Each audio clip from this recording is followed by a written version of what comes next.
레알 2020년. 안녕하세요, 봉급쟁이 투자 친구들의 빠른 느림보입니다.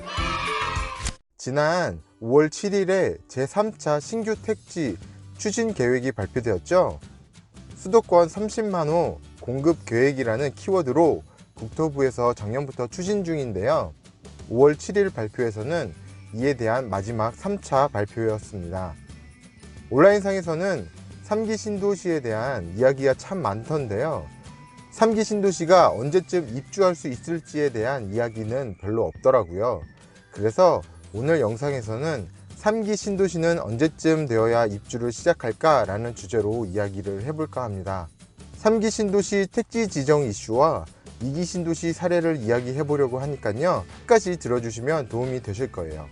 3기 신도시로 발표된 지역은 모두 5곳입니다. 작년 12월 19일에 남양주 왕숙, 하남 교산, 인천 계양을 발표했고요. 이번에 고양 창릉과 부천 대장을 발표했습니다. 위치상으로 보면 서울을 중심으로 동서로 갈라져 있습니다. 면적이 가장 큰 곳은 남양주 왕숙이고요. 6만 6천 세대가 계획되어 있습니다. 그 다음으로 큰 곳은 고양 창릉과 하남 교산이고요. 대략 3만 세대 정도가 계획되어 있습니다. 인천 계양과 부천 대장은 대략 각각 2만 세대 정도가 계획되어 있는데, 두 지역은 거의 붙어 있어서 하나의 신도시라고 생각해도 무방할 것 같습니다. 그러면 한 4만 세대 가까이가 되겠네요. 이 5개의 신도시의 분양 계획은 어떻게 잡혀 있을까요? 국토부에서 발표한 자료를 보면 3기 신도시 분양 계획이 다음과 같이 되어 있습니다.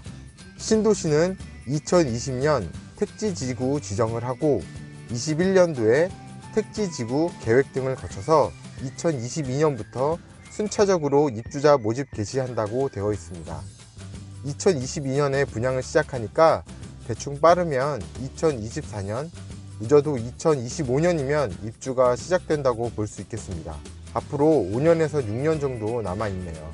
그런데 재밌는 건 작년 12월 19일에 발표한 일정과 다르다는 겁니다.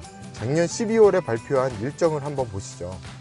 작년 12월에는 2019년 하반기에 택지지구 지정을 완료하고 2020년 택지지구 계획을 거쳐서 2021년 주택 공급 개시라고 되어 있습니다. 공식 발표를 하는 건데 무려 5개월 만에 은근슬쩍 1년을 밀어버렸습니다. 완전 황당하죠? 왜 밀었을까요? 정부 뜻대로 택지 지정이 진행이 잘 안 되기 때문이겠죠. 현재 지역 주민들의 반발이 심하고 토지 보상 문제도 제대로 진행이 되지 않고 있습니다. 토지 보상을 받을 때는 다음과 같이 진행이 돼요. 공공택지로 지정될 경우 사업 시행자가 현장 조사와 감정평가사 평가를 통해서 보상금이 선정이 됩니다.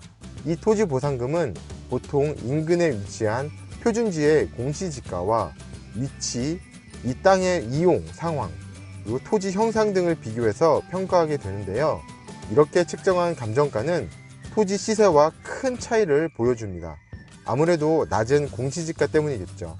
그러다 보니까 주민들이 반발을 하게 됩니다. 물론 강제 수용을 진행할 수도 있지만 지금이 70년대, 80년대가 아니기 때문에 정부에서 불도저처럼 밀어붙일 수도 없어요. 그러다 보니까 이런 뉴스들이 도배가 되고 있습니다. 3기 신도시 강제 수용 예정지 주민들 반발 거세죠. 토지 보상 제대로 될까? 공급 지연 우려 목소리.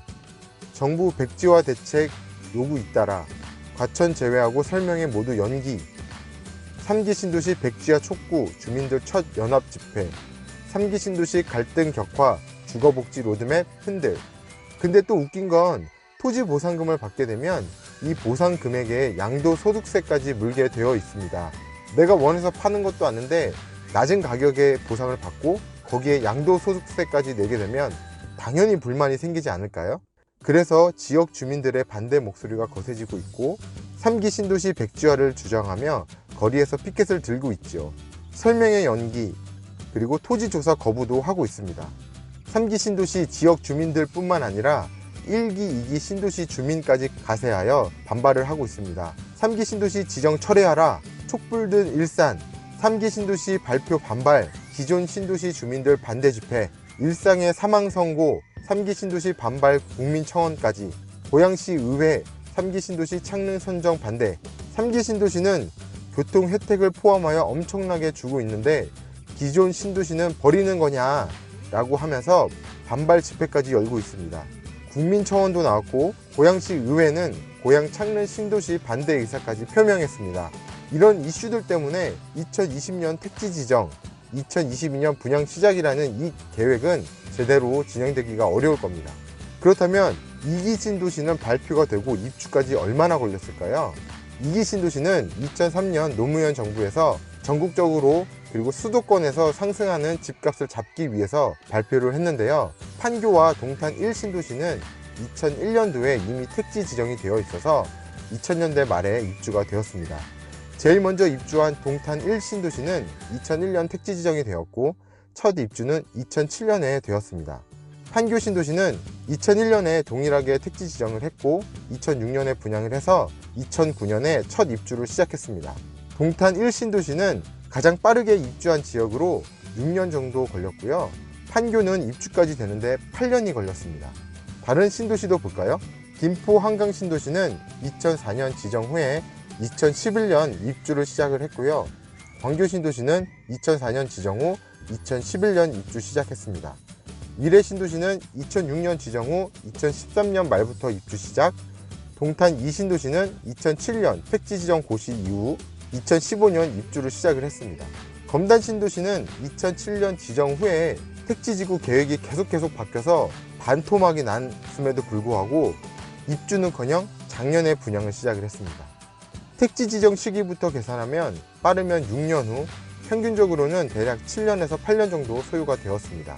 발표된 시기부터 따지면 대략 8년에서 12년 정도 걸렸네요. 이렇게 보면 3기 신도시 2020년 택지 지정에서 2024년 입주는 말도 안 되는 거죠. 2020년 택지 지정을 하더라도 빨라야 2026년, 평균적으로는 2027년에서 28년 정도가 되어야 입주를 한다는 말입니다. 이것도 2020년에 택지 지정이 되어야 가능한 거고요. 하지만 3기 신도시 5건 모두 다 2020년에 택지 지정은 어렵다고 봅니다. 보상금 문제로 인해서 토지 매입이 쉽지 않을 것이고, 이 토지 보상금이 또 시장에 한 번에 몰리면 다시 부동산 시장을 자극할 수 있기 때문에 시기도 분산해야 되거든요. 노무현 정부에서 2003년 2기 신도시 계획을 발표하고 택지 지정이 2004년에 바로 된 곳도 있지만 2006년, 2007년에 된 지역들도 있습니다.